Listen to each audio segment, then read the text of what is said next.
Magandang araw mga kapatid, mga kababayan. So narinig natin yung speech ni Inator. Very defiant, di ba? But if I may give my reaction, Tagalogin ko na lang. Medyo mahina. In the English phrase, that's what you call too late, too little. Huli na lahat kasi ito, sumabit na siya sa kaso. Nakalinyadan yung pangalan niya doon sa DOJ. Kasama na sila doon ng may ibang inator. Okay? Tapos yung hinahamon, nag-resign na sa posisyon. So, too late, too little to become a protagonist.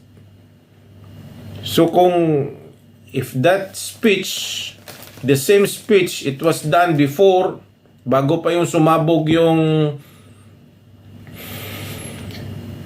yung skandalo, yung DPWH scam, no doubt, he is the heroic among the senator, among the congressman, among the politicians, among the political leader.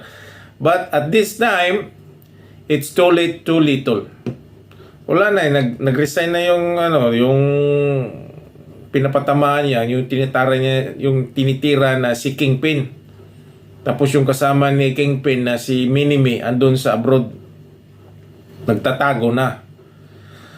So that speech, if it's done at the earliest, no doubt about it, it's a very, very convincing, very defiant. But this time, too late, too little. Wala na. Kumbaga, I don't know, pinitik or linatigo. Linatigo ka muna, pew!